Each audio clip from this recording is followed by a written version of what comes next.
খাল কিন্তু আমাদের দেশেও আছে। ঢাকা শহরের বিভিন্ন জায়গায় আমরা জানি যে খালগুলো ভরাট হয়ে একদম পানি চলাচলের ব্যবস্থা একদম বন্ধ হয়ে গেছে। তো চায়নাতেও দেখেন এরা খালগুলোকে কিভাবে ব্যবহার করে। দেখতে পাচ্ছেন যে খালের দুই পাশ খুব সুন্দর করে এভাবে পাকা করা। এখানে যখন অতিরিক্ত বৃষ্টি হয়, পানির ধাক্কায় আশেপাশের কোনো জায়গা ভেঙে যাওয়ার কোনো সুযোগ নাই।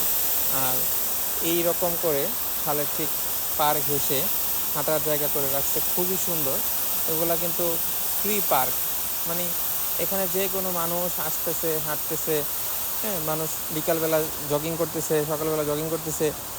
অনেক সুন্দর একটা পরিবেশ ক্রিয়েট করে রাখছে। অনেকে মাছ ধরতেছে দেখতে পাচ্ছেন সামনে।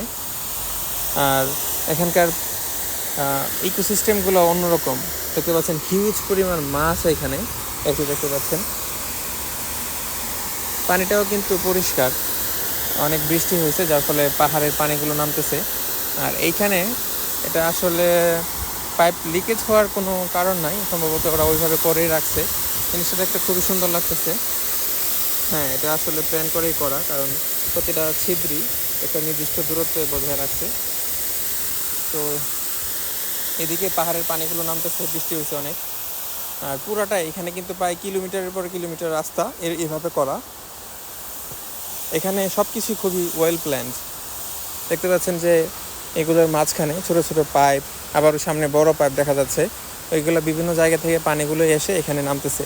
এগুলো কিন্তু নর্মালি নর্দমার যেটা আমরা বলি অনেকটা ওই রকম। তো পরিবেশটা কিন্তু অন্যরকম।